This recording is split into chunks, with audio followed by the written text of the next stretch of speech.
মদিনার বুকে সবচেয়ে বড় সন্ত্রাসী, খুন করে মানুষ হত্যা করে। রাসূল বলেন, আপনি অনুমতি দেন কেন আমাদের পবিত্র মজলিসে আসলো, কারণ কি? পয়গম্বর, আপনি অনুমতি দেন আমার তরবারে দিয়া তার কল্লাটা আমি উড়ায় দেই, কেন আমাদের পবিত্র মজলিসে আসলো, কারণটা কি? আল্লাহর নবী ডাক দিয়া কয়, ওমর এত গরম হয়ো না, গরম হয়ো না, জিজ্ঞেস করো তারে কেন আসছে, কারণটা কি, কি ব্যাপার, কেন আসলো, কারণ কি? তুমি গরম হয়ো না, গরম মেজাজ দেখায়ও না, ভালোর জন্য দোষে আসতে পারে। হযরত ওমর রাদিয়াল্লাহু আনহু আমার পয়গম্বরের পাশ থেকে যখন এক পা দু পা করে করে হযরত দাহিয়াতুল কালবির দিকে যায়, দাহিয়া কালবির দিকে যখন আগায় যাইতেছে, হযরত ওমরের আগমনের দেখা পাইয়া দাহিয়াতুল কালবির মনের ভিতরে একটু ভয় জমে গেছে। হায় রে, হযরত ওমর যেভাবে আমার দিকে আসতেছে, যদি একটু চক্রাঙ্গায় আমার দিকে কথা বলে আমার শেষ। আমি যত বড় সন্ত্রাস হই আর খুনি হই, হযরত ওমরের সাথে তো আমি কোনোদিন পারবো না। ওমর তো খুব দাম্ভিকতার মানুষ, খুব গরম মেজাজের মানুষ, আমি তো পারবো না। দাহিয়াতুল কালবি চিন্তা করে, ওমর আমার দিকে যে রুক্ষ মেজাজ নিয়ে আসতেছে, আমি কি থাকবো না, ভাগবো না, যাব, কি করব? হযরত ওমর যেভাবে আমার দিকে রুক্ষ মেজাজে আসতেছে, আমি কি দৌড় দিব না, থাকবো না, এই চিন্তা করতে করতে হযরত ওমর এক পর্যায়ে যায় দাহিয়া কালবির সামনে দাঁড়ায় গেছে। وَقَضَى رَبُّكَ أَلَّا تَعْبُدُوا إِلَّا إِيَّاهُ وَبِالْوَالِدَيْنِ إِحْسَانًا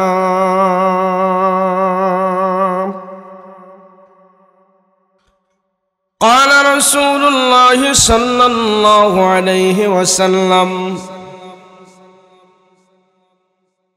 المرء من أحب إليه أو كما قال النبي عليه الصلاة والسلام وقال تعالى في شان حبيبه ومحبوبه وما أرسلناك إلا رحمة للعالمين صلى الله على سيدنا ومولانا محمد وعلى آله وأصحابه أجمعين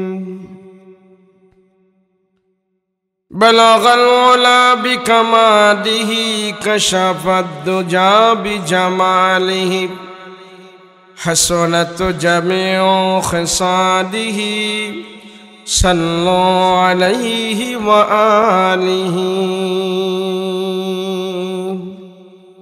رب اشرح لي صدري ويسر لي أمري واحلل عقدة من لساني يفقه قولي الحمد لله আল্লাহ পাকের দরবারে শুকর আদায় করছি, বলি আলহামদুলিল্লাহ। আল্লাহ আমাদেরকে নেকের মজলিসে শামিল করে দিয়েছেন। আল্লাহ আমাকে আপনাকে হাজারো মানুষ থেকে বাছাই করে এই অল্প সংখ্যক মানুষকে আল্লাহ পাক দ্বীনি মজলিসে হাজির করে দিয়েছেন। সেজন্য আল্লাহ পাকের মায়া এবং দয়ার দৃষ্টি আমাদের উপরে পড়েছে, তাই আমরা এই মজলিসে হাজির হতে পেরেছি। মালিকের দরবারে শুকর আদায় করি, বলি আলহামদুলিল্লাহ। আল্লাহ যারে ভালোবাসে, পছন্দ করে, মহব্বত করে, তারই দিয়ে আল্লাহ পাক দিনের কাজগুলো আদায় করে, আল্লাহর কাজগুলো এই জমিনে পুরা করে। আল্লাহ আমাকে আপনাকে ভালোবাসছেন, মহব্বত করেছেন, সেই জন্য আমাকে আপনাকে আল্লাহ পাক গুনাহমুক্ত মজলিসে বসার তৌফিক দান করেছেন। আমরা এখানে যতক্ষণ বসে থাকবো আমাদের আমল নামায় কোনো গুনাহ হবে না। আলহামদুলিল্লাহ বলুন, কোনো গুনাহ হবে না। 1 ঘন্টা 2 ঘন্টা 3 ঘন্টা 4 ঘন্টা যতক্ষণ এখানে সময় ব্যয় করব, আমার আপনার হায়াত থেকে অতটুকুন সময় আল্লাহর দরবারে গুনাহমুক্ত হয়ে পৌঁছে যাবে। হতে পারে আল্লাহ পাক আজকের এই গুনাহমুক্ত সময়কে কেন্দ্র করে আমাকে আপনাকে 70 বছরের গুনাহ খাতা আল্লাহ মাফ করে দিতে পারে। সেজন্য আমি আপনি নেক কাজে শামিল হতে পারলাম। আমি আপনি মজলিসুল উলামা, মজলিসুল কুবারা, আলেম ওলামাদের মজলিসকে রাসূল বড় মজলিস বলেছেন। সেই মজলিসে আমি আপনি বসতে পেরেছি, অবশ্যই মালিকের কোনো না কোনো দিক দিয়ে দয়া এবং রহমত আমাদের উপরে পড়েছে। অনেক সময় আমরা দেখি লোকজন কম, তাতে অসুবিধা নাই। অনেক সময় কমের আবার দাম বেশি। কমের কি দাম বেশি? স্বর্ণ, হীরা, ডায়মন্ড, মণি, মুক্তা, এগুলি কি দেখায় বেশি না কম? কিন্তু দামেও কি কম? দাম অনেক বেশি। সেজন্য দেখায় কম, তুলনামূলক আজকে আমরা এখানে উপস্থিতি কম, কিন্তু আল্লাহর রাসূলের হাদিস বলে এই কমের অনেক দাম আল্লাহর কাছে। কম আমাদের রাসূল পাক সাল্লাল্লাহু আলাইহি ওয়াসাল্লাম রাসূল বলেন, যখন তোমরা ঈমানের আলোচনা করো তো ঈমান তোমাদের ভিতরে প্রবেশ করতে থাকে, ঈমান তাজা হতে থাকে। আবার আলোচনা থেকে যখন তোমরা দূরে চলে যাও, আমলের পরিবেশ থেকে যখন তোমরা একটু দূরে চলে যাও, তো তোমাদের ঈমান আস্তে আস্তে কমতে থাকে, একটু সাদরা কম হতে থাকে। যখন আমার মজলিসে বসে তোমরা ঈমানি কথাবার্তা শোনো, আমল করতে ভালো লাগে, দিলটা তাজা থাকে, ঈমান ভরপুর থাকে। বলে এই অবস্থাটা, ঈমানের তরতাজা অবস্থাটা যখন 24 ঘন্টায় থাকতো, দিবারাত্রি থাকতো, তাহলে ফেরেশতারা তোমাদের সাথে মুসাফাহা করত। রাসূল বলতেছেন সাহাবায়ে কেরামদেরকে, আমার এই ঈমানি মজলিসে, আমলি মজলিসে, ঈমানের কথাবার্তার মজলিসে, আখিরাতের আলোচনার মজলিসে তোমরা যখন বসে থাকো, তোমাদের দিলের হালাত যে এরম, দুনিয়ার সব চেতনা চিন্তা থেকে শুধু ঈমানের উপরেই তোমরা থাকো, ঈমানের স্বাদ তখন বুঝতে থাকো। বলে এই পরিবেশটা যখন তোমাদের ঘরে বাহিরে দিবা রাত্রে 24 ঘন্টা হতো, তাহলে 24 ঘন্টাই আসমানি ফেরেশতারা তোমাদের সাথে মুসাফাহা করত। তাহলে বোঝা গেল ঈমানি হালাত, ঈমানি পরিবেশ, এটা 24 ঘন্টায় আমরা থাকতে পারবো না। সাহাবায়ে কেরাম রাসূলের মজলিস থেকে উঠে যখন বাড়িতে যাইতেন, পেরেশান হয়ে যেতেন। নবীর দরবারে থাকা অবস্থায় তো আমাদের এমন ছিল না। নবীজির মজলিসে থাকা অবস্থায় যেই আমাদের ঈমানের ভাব ছিল, রূপ ছিল, তো বাড়িতে এসে তো সেটা পাচ্ছি না। তদ্রূপ আজ আলেম ওলামার এই মজলিসে বসে বসে যখন আমরা ঈমানি কথাগুলো শুনি, আমলি কথাগুলো শুনি, আমার আপনার দিলের হালাত ভিন্ন থাকে, বাড়িতে গেলে আবার একটু পরিবর্তন হয়ে যায়। তাতে বিচলিত হওয়ার কোনো কারণ নেই। যখনই আমি দেখব যে আমার দুনিয়াবি খুব ভালো লাগছে, আমার গুনার কাজ খুব ভালো লাগছে, তখনই আবার তওবা ইস্তিগফার করে আমি ঈমানের মজলিসে ঢুকে যাব, আলোচনায় ঢুকে যাব, আমলে ঢুকে যাব, তেলাওয়াতে ঢুকে যাব, তাসবিহ তাহলিলে আমি ঢুকে যাব। তা আলহামদুলিল্লাহ তাসবিহ তাহলিলের ভিতরে ঢোকার পর আমি আবার সেই ঈমানের স্বাদ পাইতে থাকব। বলে আমার পরিবেশ নষ্ট, আমার জীবন, আমার জন্ম, আমার হায়াত, আমি যেই পরিবেশে আছি আস্তে আস্তে করে আমি যেই পরিবেশে বড় হইলাম, আমার চারিপাশ যেই পরিবেশ, সেই পরিবেশের ভিতর থেকে 100% ঈমান নিয়ে কবরে যাওয়া আমার দ্বারা সম্ভব নয়। কেননা দুনিয়াতে আমরা আসছি এমন এক সময়, এমন এক পরিবেশ, আমাদের আশাটাই শুরু হয়েছে গুনাহের মাধ্যমে। দুনিয়াতে আমরা গুনাহ নিয়ে জন্মাইছি। মুসলমান, কিন্তু মুসলমানের সন্তান দুনিয়াতে আসেই ম্যাক্সিমাম পার্সেন্টেজ খুব বেশি গুনাহ নিয়ে আমরা দুনিয়াতে জন্মাইতেছি। এর ভিতর থেকে আল্লাহ আমাদেরকে বেছে বেছে যেন আমলের সুযোগ দিয়েছে, আল্লাহকে চেনার সুযোগ দিয়েছে, কোরআন তেলাওয়াতের সুযোগ দিয়েছে, মসজিদ মাদ্রাসায় আমাদেরকে লাগায় দিয়েছে, আমলের পরিবেশে হাজির করে দিয়েছে। এগুলিকে খুব যত্ন এবং কদর করা।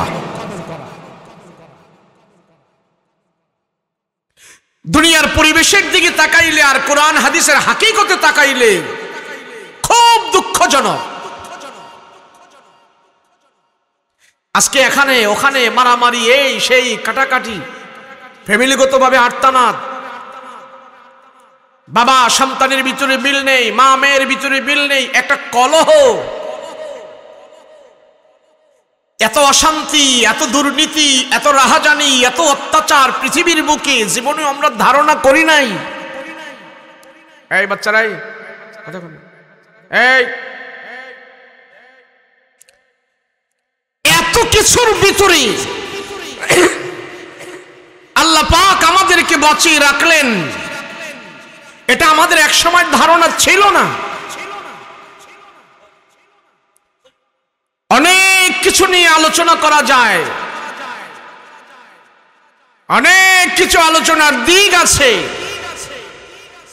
কিন্তু আমাদের নিত্য নতুন নিত্যদিনের প্রারম্ভিক প্রাইমারি পর্যায়ের যে জিনিসগুলো আমাদেরকে সবচেয়ে বেশি আঘাত করে, হানা দেয়, এই প্রাথমিক বিষয়গুলো যদি আমি আপনি চিন্তামুক্ত থাকতে পারি, আরামে থাকতে পারি, তাহলে দুনিয়ার সব কাজ করতে আমার আপনার জন্য একটু সহজ হয়ে যায়। যেমন আমি মাহফিলে এখন আসলাম, কিন্তু আমার ঘরটা নিরাপদ নয়। আমি ওয়াজ করতে আসলাম, আমার বাসায় নিরাপদ নয়। আমি চাকরিতে গেলাম, আমার সন্তান আদি বাসায় রেখে আসলাম, ঘর আমার নিরাপদ নয়। আমি বিদেশে আছি, আমার ঘর, আমার পরিবার নিরাপদ নয়। বলেন সেখানে কি শান্তি লাগবে? লাগবে না। সেজন্য রাসূল পাক সাল্লাল্লাহু আলাইহি ওয়াসাল্লাম, রাসূল সর্বপ্রথম আমাদের শুরু থেকে নিয়ে শেষ পর্যন্ত কিভাবে আমি আপনি শান্তিতে থাকতে পারবো, সেই শান্তির পায়রাগুলো আমার রাসূল সাল্লাল্লাহু আলাইহি ওয়াসাল্লাম দেখিয়ে দিয়েছেন। এইভাবে চলো, এমনি করো। যদি একটা বাবা হাড় ভাঙা পরিশ্রম করে তার সন্তানদের জন্য, আর সেই সন্তান যদি বাবার উপরে হাত উঠায়, সন্তান যদি বাবার প্রতি চোখ রাঙায়, তাহলে পৃথিবীর বুকে বাবা যত সম্পদশালী হোক, ক্ষমতাশালী হোক, জাহান্নামের কিছু দুঃখ তার কপালে মরার আগেই আল্লাহ পাক দিয়ে দিয়েছে। কিন্তু যদি সে শুরু থেকে চিন্তা করতো আমার ছেলে কেন আমাকে এমন বলল, কারণ কি? আল্লাহ কোরআনে বলছেন, রব্বানা আতিনা ফিদ দুনিয়া হাসানা ওয়া ফিল আখিরাতি হাসানাতাও ওয়া কিনা আযাবান নার। আল্লাহ আয়াতে বলেন, রব্বানা আতিনা ফিদ দুনিয়া হাসানা, কোরআনের এই আয়াতে আল্লাহ পাক বলতেছেন তোমরা আমার কাছে আগে দুনিয়ার শান্তি চাও পরে আখিরাত। আল্লাহ কোরআনের আয়াতে বলেন তোমরা দুনিয়ার শান্তি চাও, রব্বানা আতিনা ফিদ দুনিয়া হাসানা। আল্লাহ আপনি আমাদেরকে দুনিয়াতে ভালো করেন, দুনিয়াতে আমাদেরকে ভালো কিছু দেন, দুনিয়াতে আমরা ভালো কিছু চাই, দুনিয়াতে আমরা শান্তি চাই।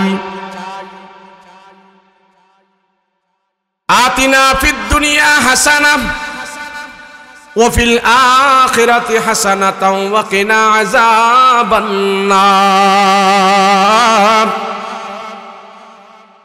দুনিয়াতে আগে তুমি আমাদেরকে পরিবেশ ভালো দাও, দুনিয়াতে তুমি আমাদেরকে শান্তি দাও, দুনিয়ার পরিবেশটা আগে ঠিক করে দাও। এরপরে আল্লাহ তুমি আখিরাত দাও। দুনিয়াতে যদি আমি একবার সুবহানাল্লাহ বলি তারপরে এই সুবহানাল্লাহর বেনিফিট ফল আমি আখিরাতে পাবো। দুনিয়াতে আমি বলতে পারি না, আখিরাতেও আমি পাবো না। দুনিয়াতে আমি আল্লাহর সেজদা দিতে পারি না, সেই জন্য আখিরাতেও আমি পাবো না। আগে হলো দুনিয়াতে নেক আমল, পরে হলো আখিরাত। আল্লাহ সুবহানাহু ওয়া তাআলা तमाम পৃথিবীর মানুষদেরকে ডাক দিয়া বলেন, যে মানুষটা ইবাদতের জন্য সময় পাইল, যে মানুষটা ইবাদত করার জন্য সুযোগ পাইল, আর যে মানুষটা ইবাদতের জন্য সুযোগ পায় নাই, আমার দুনিয়াতে ইবাদত করার জন্য আর আল্লাহর কুদরতি কদমে কপাল লাগায়া আল্লাহকে সাজদা করার সুযোগ পায় নাই, ওই মানুষটা যদি কোনোদিন জান্নাতি হয়, যেই মানুষটা এমনি এমনি আল্লাহর পক্ষ থেকে দয়া নিয়ে আসে জান্নাতে হয়ে গেছে, আর যে ইবাদত বন্দেগী করে আল্লাহকে খুশি করে হালাল হারাম মেনে জান্নাতের ভিতরে গেছে, দুই জান্নাতের ভিতরে পার্থক্য হয়ে যাবে। এর জন্য আল্লাহ জান্নাতের ভিতরে স্তর রাখছেন, জান্নাতের ভিতরে তবকা রেখেছেন।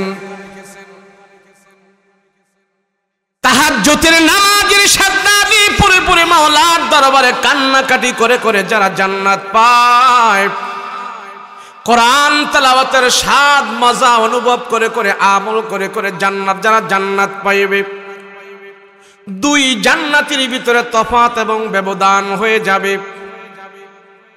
একদল মানুষ জান্নাতের ভিতরে যাওয়ার পরও আফসোস করবে, হায় আফসোস করবে, হায় আফসোস করবে। জান্নাতের ভিতরে কোনো জিনিসের কমতি নাই, জান্নাতের ভিতরে কোনো আফসোস নাই, জান্নাতীদের ভিতরে একটা শুধু আফসোস থাকবে,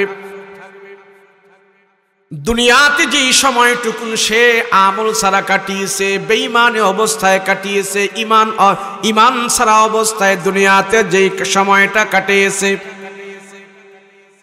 ওই সময়ের জন্য জান্নাতি আফসোস করতে থাকবে। আল্লাহ,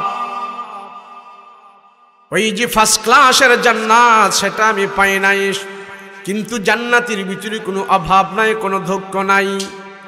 যদি আমি দুনিয়ার জমিনে আরো বেশি আমল করতাম, হালাল থেকে আমি হালালের পথে চলতাম, বেহালাল থেকে আমি বেঁচে থাকতাম, সুদ ঘুষ থেকে বেঁচে থাকতাম, অনর্থক ঘন্টার পর ঘন্টা খেলা দেখা থেকে বিরত হয়ে যদি কোরআন তেলাওয়াত করতাম, আজকে জান্নাতের ভিতরে আমার মর্তবা আরো বেশি হয়ে যেত, আরো বেশি হয়ে যেত। মুসলমান ভাইরা, আমার এই কথাটা বলার উদ্দেশ্য হইল, মানুষ আজ না কাজের প্রতি এত আগ্রহ নয়, কারণটা কি? তার সামনে আখিরাত নয়, তার সামনে দুনিয়া, আখিরাত নয়, তার সামনে দুনিয়া। এর জন্য আল্লাহ পাক তার বান্দাকে বলছে, দুনিয়ার প্রতি তোমার লোভটা বেশি থাকবে, চোখের দেখার প্রতি মানুষের লোভটা বেশি থাকে। সেই জন্য আল্লাহ কোরআন আয়াত নাজিল করে জানাই দিয়েছেন, তোমার চোখের দেখার পরিবেশটা যেন ভালো হয়ে যায়, তোমার চোখে দেখার পরিবেশটা যেন ইসলামিক পরিবেশ হয়ে যায়, সুন্নতি পরিবেশ হয়ে যায়, পর্দার পরিবেশ হয়ে যায়। তুমি আমল করবা আর আমার কাছে দোয়া করবা, রব্বানা আতিনা ফিদ দুনিয়া হাসানাতাও ওয়া ফিল আখিরাতি হাসানা ওয়া কিনা আযাবান নার। যখন মানুষ এই কথা বলে বলে আল্লাহর দরবারে বলবে, হাদিসে পয়গম্বর বলেন রব্বানা জালামনা জালামনা। কোনো একটা মানুষ যখন দৈনন্দিন আল্লাহর কাছে বলবে রব্বানা জালামনা জালামনা, হায় আল্লাহ আমার নফসের প্রতি আমি জুলুম করেছি, অন্যায় করেছি, অপরাধ করেছে, প্রত্যেক দিন যখন 50 বার এই কথা বলবে রব্বানা জালামনা জালামনা, 50 বার যখন দোয়ার মধ্যে কথা বলতে থাকবে, রহমতের নবী বা ডাক দিয়া বলেন আমার উম্মত যখন এই কথা বলবে জালামনা জালামনা বলে যখন দোয়া করবে, আল্লাহ পাক তার যত বড় গুনাহ হবে না কেন, মৃত্যুর পরে আল্লাহ পাক তার কোনো গুনার খবর নেবে না। জালামনা বলে বলে যখন সে আল্লাহর দরবারে বলবে, সেজন্য দুনিয়াতে থাকতে ইমানি পরিবেশ, আমলি পরিবেশ, এটার কদর করা চাই। রাসূল পাক সাল্লাল্লাহু আলাইহি ওয়াসাল্লাম বলেন তোমরা তো ইবাদত করবে আমি জানি, সাহাবীরা তোমরা তো ইবাদত করো আমি জানি, তোমাদের দিনের বেলার ইবাদত আমি দেখি। তো নবীজি মজলিস জমায়া এইভাবে বসে বসে সব সাহাবায়ে কেরামদেরকে কথা শোনাইতেছেন, জান্নাতের বর্ণনা করতেছেন, জান্নাতের আলোচনা করতেছেন, জাহান্নামের আলোচনা করতেছেন, ঈমান শিখাইতেছেন। রাসূল পাক সাল্লাল্লাহু আলাইহি ওয়াসাল্লাম সব সাহাবায়ে কেরামদেরকে নিয়ে বসে বসে গুরুত্বপূর্ণ কথা বলতেছেন। সাহাবায়ে কেরাম চাতস পাখির ন্যায় আমার পয়গম্বরের চেহারার দিকে তাকিয়ে আছে। কোরআন হাকিম থেকে আমি যে আয়াতটা তেলাওয়াত করেছি, এই আয়াতের উপরেই আমি কথা বলবো। রাসূল পাক সাল্লাল্লাহু আলাইহি ওয়াসাল্লাম এই আয়াত যখন নাজিল হয়, নবীজি কত বড় আনন্দিত হয়েছেন। আল্লাহর পয়গম্বর সাহাবায়ে কেরামদেরকে নিয়ে যখন কথা বলতেছে, এমন মুহূর্তে রাহমাতুল লিল আলামিনের সবার বিচক্ষণতা দেখলেন। এই বাচ্চারা, এই ফুলা ভান্ডি উঠাই দেন, তোমাকে উপরে ওয়াজ শোনা ফরজ না, ওয়াজিব না, যাও কথা বলবো না। একজন ছেলে বলে কথা বলবো না। রাসূল পাক সাল্লাল্লাহু আলাইহি ওয়াসাল্লাম সাহাবায়ে কেরামদেরকে নিয়ে যে আলোচনা করছেন, কথা বলছেন, সবার গুরুত্বটা রাসূল দেখতেছেন, রাসূলও কথা বলতেছেন। রাহমাতুল লিল আলামিন সাহাবায়ে কেরামদেরকে হাতে কলমে ঈমান শিক্ষা দিয়েছেন, শিখাইতেছেন। তো নবীজি একজনকে বলতেছে যে তোমরা যে এখানে বসছো, এখানে আসছো, বলো তোমাদের দিলের অবস্থা কি, ভাব কি, রূপ কি বলো। তো সবাই সাক্ষী দিতেছেন, ইয়া রাসূলুল্লাহ, যতক্ষণ আপনার নুরানি চেহারার দিকে আমরা তাকিয়ে থাকি, অতক্ষণ পর্যন্ত তামাম পৃথিবীর চিন্তা চেতনা সুখ দুঃখ সব কিছু আমরা বলে যাই। রাসূল দেখলেন যে তাদের এত মনোনিবেশ, এত আমার প্রতি, আমার কথার প্রতি এত গুরুত্ব দিচ্ছেন। তো নবীজি মজলিসের আদব বয়ান করতেছেন, সুন্দর করে কথাবার্তা বলতেছে, সাহাবায়ে কেরামদেরকে নিচ্ছেন। নবীজি দেখলেন মজলিসটা খুব খুব সুন্দর, সবাই কথা বলতেছে। তো সব সময় রাসূলের বাম পাশে হযরত ওমর ফারুক রাদিয়াল্লাহু আনহু থাকতেন, আর ডান পাশে হযরত আবু বকর সব সময় রাসূলের পাশে বসা থাকতেন।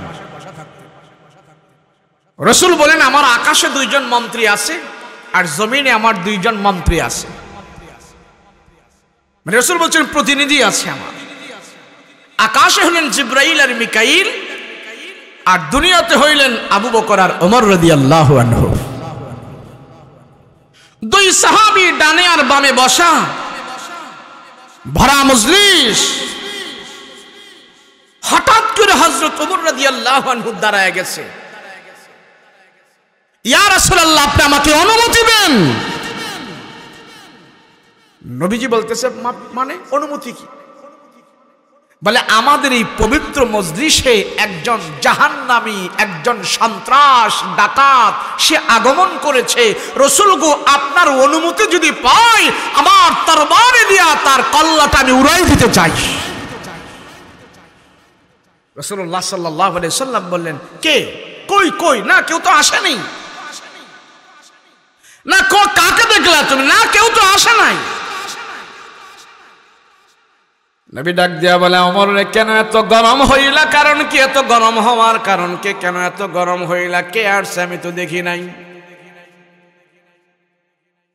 হযরত ওমর বলে, পয়গম্বর, আমাদের ভরা মজলিসে একজন কাফের আসছে, কুখ্যাত খুনিয়ার সন্ত্রাসী আসছে। তার নাম হলো দাহিয়াতুল কালবি। মদিনার বুকে সবচেয়ে বড় সন্ত্রাসী, খুন করে মানুষ হত্যা করে। রাসূল বলেন, আপনি অনুমতি দেন কেন আমাদের পবিত্র মজলিসে আসলো? কারণ কি? পয়গম্বর, আপনি অনুমতি দেন, আমার তরবারে দিয়া তার কল্লাটা আমি উড়ায় দেই। কেন আমাদের পবিত্র মজলিসে আসলো? কারণটা কি? আল্লাহর নবী ডাক দিয়া কয়, ওমর, এত গরম হয়ো না, গরম হয়ো না, জিজ্ঞেস করো তারে কেন আসছে, কারণটা কি? কি ব্যাপার? কেন আসলো? কারণ কি? তুমি গরম হয়ো না, গরম মেজাজ দেখায়ও না, ভালোর জন্য দোষে আসতে পারে। হযরত ওমর রাদিয়াল্লাহু আনহু আমার পয়গম্বরের পাশ থেকে যখন এক পা দু পা করে করে হযরত দাহিয়াতুল কালবির দিকে যায়, দাহিয়া কালবির দিকে যখন আগায় যাইতেছে, হযরত ওমরের আগমনের দেখা পাইয়া দাহিয়াতুল কালবির মনের ভিতরে একটু ভয় জমে গেছে। হায় রে, হযরত ওমর যেভাবে আমার দিকে আসতেছে, যদি একটু চক্রাঙ্গায় আমার দিকে কথা বলে, আমার শেষ। আমি যত বড় সন্ত্রাস হই আর খুনি হই, হযরত ওমরের সাথে তো আমি কোনোদিন পারবো না। ওমর তো খুব দাম্ভিকতার মানুষ, খুব গরম মেজাজের মানুষ, আমি তো পারবো না।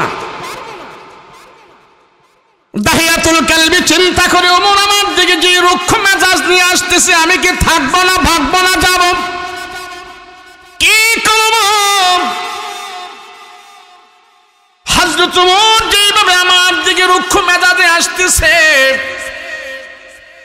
আমি কি দৌড় দিব না, থাকবো না? এই চিন্তা করতে করতে হযরত ওমর এক পর্যায়ে যায় দাহিয়া কালবির সামনে দাঁড়ায় গেছে। শাল তামাম পৃথিবীর চাইতে দামি নবীজির সেই শালের উপরে বৃদ্ধা মহিলাকে বসাইলো। কারণটা কি? আল্লাহর নবীকে জিজ্ঞেস করলেন, ইয়া রাসূলুল্লাহ, আমরা অনেকে তো এই মহিলাকে চিনতে পারি নাই। রাহমাতুল লিল আলামিন দেখে বলো, সাহাবীরা, আমার শালের দাম বেশি নয়, এই শালের চাইতে মহিলার দাম আল্লাহর কাছে অনেক বেশি। এই শালের চাইতে আমার কাছে মহিলার দাম অনেক বেশি। কয় কেমনে? রাসূল বলেন, যার দুগ্ধ পান করে আমি নবীজি এতটুক পর্যন্ত এসেছি, যার দুধ পান করে আমি পয়গম্বর এতটুক বড় হইলাম, উনি হলেন আর কেউ নয়, উনি হলেন আমার দুধমা হালিমাতুস সাদিয়া। আমি রাসূল তারে কি দিয়ে সম্মান করব? রাহমাতুল লিল আলামিন, দু জাহানের নবী, সরদার দু আলম, নবী ভরা মজলিস ইমানের কথা বন্ধ করে দিলেন, আমলের কথা বন্ধ করে দিলেন। ওই যে দূরে আগন্তুক মহিলা, রাসূল দেখতে পাইলেন বৃদ্ধ মহিলা আগা আসতেছে। পয়গম্বর তার দাম দেওয়ার জন্য, সম্মান দেওয়ার জন্য তার কাছে আগে চলে গেছে। নবীজি তো বলতে পারতো, মহিলাটা আসতেছে, উনি অনেক দামি মহিলা, সাহাবীরা যাও তোমরা যায় তাকে নিয়ে আসো। নবীজি কারোর আদেশ দেয় নাই, পয়গম্বর নিজে যায় মহিলাকে ধরে নিয়ে আসছে। নবীজি বলে, সাহাবীরা রে, আরবের মানুষেরা আমাকে কেউ দুধ পান করায় নাই। আরবের মানুষেরা, আমি এতিম বলে তাই ফের কোন মহিলা আমাকে নেয় নাই, কোন পরিবার আমাকে নেয় নাই। এই বৃদ্ধ মহিলা আমার পয়গম্বরকে নিয়ে গেছে। এই মহিলার একটা দুধের বাচ্চা ছিল, আমার দুধ ভাই ছিলেন হালিমাতুস সাদিয়ার আরেকটা সন্তান ছিলেন।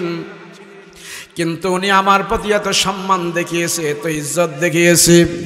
ওনার দুটা স্তন থেকে আমরা দুই ভাই দুধ পান করতাম। আমরা এক ভাই এক স্তন থেকে দুধ পান করতাম। আমি এক স্তন থেকে দুধ পান করতাম, আমার দুধ ভাই আর এক স্তন থেকে দুধ পান করত। রাহমাতুল লিল আলামিন বলে, আমার প্রতি উনি এত ভালোবাসা দেখিয়েছে, আমি যে স্তন থেকে দুধ পান করতাম ওই স্তন থেকে এই সন্তান আমার দুধ ভাইকে দুধ পান করাইতেন না, যাতে করে আমার যেন দুধ একটু কম না হয়। কিন্তু আমি পয়গম্বর, আমার দুধ ভাই যে স্তন থেকে দুধ পান করত আমিও সেখান থেকে দুধ পান করতাম না, যাতে করে আমার দুধ ভাইয়ের একটু পরিমাণ দুধের দাম দুধের পরিমাণ যেন আমার ভাইয়ের একটু কম না হয়। আমিও দুধ পান করতাম না। আমি রাসূল যাই যে মহিলার দুধ পান করে এত বড় হইলাম, আমার শরীরের আমার দেহের রক্ত ভিটামিন মাংস সব হয়েছে। এই বৃদ্ধ মহিলার দুধ পান করে আমি পয়গম্বর তার দুধ পান করে এতটুক বড় হইলাম। আমি রাসূল তার দুধের দাম কেমনে দেব? না না সাহাবীরা, তোমরা মনে করেছো তোমাদেরকে রেখে, ইমানে আলোচনা রেখে, আমলি আলোচনা রেখে আমি তাকে যা রিসিভ করে নিয়ে আসলাম, তোমরা মনে করলা এটা অনেক দাম। না না না, এই বৃদ্ধ মহিলার দুধ পান করে আমি রাসূল বড় হয়েছি। আমার কাছে এই মুহূর্তে তামাম পৃথিবীর চাইতে আমার দুধমার দাম আমার কাছে বেশি। সেই জন্য যুবক, মায়ের সাথে নাফরমানি করা যাবে না। আল্লাহ পাক ডাক দিয়া বলেন, আমার পরের স্থানে হইল আমার মা, আমার পরে হইল আমার তোমাদের মা, আমার পরে তোমরা তোমার মাকে সম্মান করবা, আমার পরেই তোমরা তোমার মার ইবাদত করবা, আমার ইবাদত করার পরেই তোমাদের মার দিকে তোমরা নজর রাখবা। যদি তোমার মা বাবা খুশি হয়ে যায়, তোমার বাবা খুশি হয়ে যায়, আমি আল্লাহ তোমার জন্য জান্নাতের দরজা খুলে দেব। আমি আল্লাহ কোন আর বাধা রাখবো না।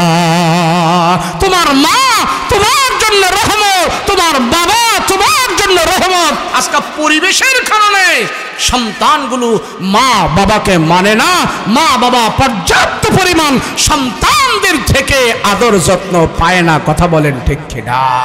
কেন পরিবেশের ওয়াজটা কেন করলাম? পরিবেশের কথা কেন বললাম?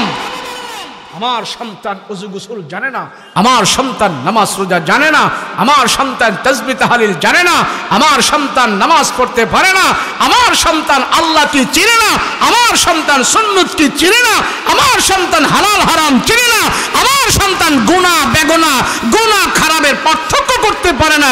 এগুলো চিনাই দেওয়ার দায়িত্ব হইল আমার সন্তানের প্রতি বাবার মার। কথা বলেন ঠিক কিনা? তাহলে রাসূল পাক সাল্লাল্লাহু আলাইহি ওয়াসাল্লাম বলেন, পরিবেশটা ঠিক করো। আল্লাহ আগে বলছেন দুনিয়ার পরিবেশ আগে ঠিক করো, এরপরে তোমরা আখিরাতের জাহান্নাম থেকে বাঁচার চিন্তা করো। রব্বানা আতিনা ফিদ দুনিয়া হাসানাতাও ওয়া ফিল আখিরাতি হাসানা ওয়া কিনা আযাবান নার। আগে দুনিয়ার পরিবেশ কায়েম করো। পরিবেশ কি? আরে আমার রাসূল যে সমাজ আগমন করেছে ওই সমাজের ভিতরে পরিবেশ ভালো ছিল না, খুনাখুনি ছিল, মারামারি করত, ছোট্ট একটি কথা নিয়ে তারা ঝগড়া করে একে অপরকে খুন করে ফেলতো। কিন্তু সেই পরিবেশে আল্লাহ পাক আমার রাসূলকে প্রেরণ করে সেই সমাজের ভিতরে এমন একটা পরিবেশ রাসূলের মাধ্যমে কায়েম করেছে যে মানুষগুলো আল্লাহ চিনতো না, আখিরাত বুঝতো না, হাসর মিজান ভুলসিরাত বুঝতো না। দুনিয়ার পরিবেশ দিয়েই আমার রাসূল তাদেরকে আখিরাত চিনাই দিয়েছে। আজকে আমার বাবাকে দেখি আমার সন্তান আখিরাত চিনে না, আমার মাকে দিয়ে আমার মেয়ে আখিরাত চেনে না। মায়ও খেলা দেখে, জিও খেলা দেখে, মায়ও ছবি দেখে, জিও ছবি দেখে, বাবাই সিগারেট খায়, পোলায়ও সিগারেট খায়, বাবা আজকে বেনামাজি, ছেলেও নামাজি, বাবা সুদ ঘুষ খায়, সন্তান সুদ ঘুষ খায়। হুজুর আমার পোলা এত খারাপ হলো কেন? খারাপ পরিবেশে আপনি রেখেছেন। হুজুর আমার ছেলে এত অত্যাচার নির্যাতন আমার উপরে করে কেন? তারে একটা ভালো পরিবেশ আপনি দিতে পারেন নাই। বলেন পরিবেশ ঠিক করার দায়িত্ব কার? গার্জিয়ানের। আমার আমার কথা বলেন ঠিক না? আমার। এখন আমি সিগারেট খাই, তাহলে আমার পোলায় গাঁজা খাইবে, এটাই তো স্বাভাবিক। আমি তো তার সেই পরিবেশটা দিতে পারি নাই। আলহামদুলিল্লাহ আমরা মাদ্রাসায় পড়েছি, যারা মাদ্রাসায় পড়ে আলেম হয়, কোরআনের হাফেজ হয়, মুহাদ্দিস হয়, মুফতি হয়, বাপ মাকে যদি আমরা পর্যাপ্ত পরিমাণ দুনিয়ার টাকা পয়সা আরাম দিতে নাও পারি, কিন্তু কবর পর্যন্ত যে বাপ মার জন্য আমরা দোয়া করতে পারি। কথা বলেন ঠিক কিনা? কোন আলেম দাঁড়িয়ে দাঁড়িয়ে সিগারেট খায় না, কোন আলেম মদের আসরে যায় না। বাপ মা সামান্য অল্প সময়ের জন্য সন্তানদিকে বিপদগামী করে ফেলে, সামান্য অল্প সময়ের জন্য সন্তানদের থেকে বড় কিছু আশা করে।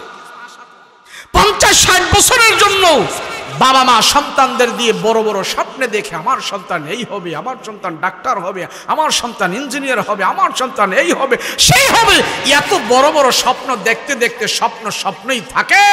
এই ছেলেটা যখন বাবা মাকে রেখে বিদেশে যায় ডাক্তার হওয়ার জন্য, ইঞ্জিনিয়ার হওয়ার জন্য, ওই বিদেশের আবহাওয়া কালচার তার শরীরে লাগার পর এমন এমন মেসেজ খবর আমরা পাই, ওই দেশে যাওয়ার পর সেখানে সে বিয়ে করে, সেখানে সে বসবাস করে, বাবা মারার খবর পর্যন্ত নেয় না। যাওয়া দোষণীয় নয়, খারাপ নয়, ভালো। কেন? তারে আমি একটা ইসলামী পরিবেশ দিতে পারি নাই, আমার সন্তানকে আমি দ্বীনি পরিবেশ দিতে পারি নাই, আমার সন্তানকে নামাজ রোজা ওযু গোসল শিক্ষা দেওয়ার কোনো চিন্তা ফিকির আমার ভিতরে ছিল না। সেজন্য আল্লাহ পাক এই সন্তানদের দ্বারা যখন দুনিয়ার সবকিছু তুমি দেখেছো, সেই সন্তান মৃত্যুর আগেই তোমার জন্য আযাব হয়ে দাঁড়িয়েছে। কথা বলুন ঠিক কিনা? মাদ্রাসায় দিবেন তো ইনশাআল্লাহ, আলেম বানাবেন তো ইনশাআল্লাহ। অনেকে বলে হুজুর আলেম হলে পোলায় খাইব কি আর আমগরে খাওয়ান দিব কি, বলে কি বলে না? হুজুর ছেলে যদি আলেম হয়, এদি এত অল্প বেতনে চাকরি করে হ্যাঁ খাইব কি আর আমগরে দিবই কি? আরে প্রাইমারি স্কুলের মাস্টার হয়ে যদি আপনি কলেজের চিন্তা করেন তাহলে কি হবে? আপনি যদি পল্লী ডাক্তার হয়ে যদি আপনি এমবিবিএস এর চিন্তা ভাবনা করেন, আমার পোলা ডাক্তার হয়েছে তো পল্লী ডাক্তার হয়েছে, এমবিবিএস এর চিন্তা করলে তো হবে না। আরে আলেম বানান না, ভালো মুহাদ্দিস বানান, মুহাক্কিক বানান, মুফতি বানান, জাইদ আলেম বানান না, বানিয়ে দেখেন না।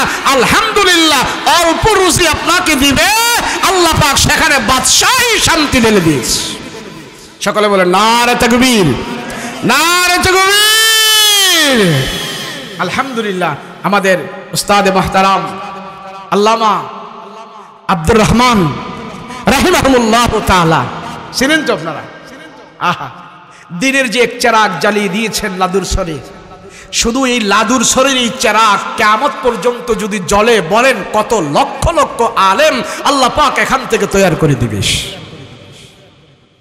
লাখ লাখ আলেম সেই লাদুর সর থেকে, আমিও লাদুর সরে পড়েছি এক সময়, আমার মতো এমন হাজার হাজার ছাত্র সেখানে পড়ে পড়ে আমাদের ওস্তাদদের দ্বারা এভাবে দ্বীনের খেদমত করছে। বলেন তো আমরা যেখানে যাই, যত আলোচনা করি, যত ইবাদত বন্দেগী করি, আমরা যখন দোয়া করি, এই দোয়া কি আল্লামা আব্দুর রহমান সাহেব কবর থেকে পাবে না?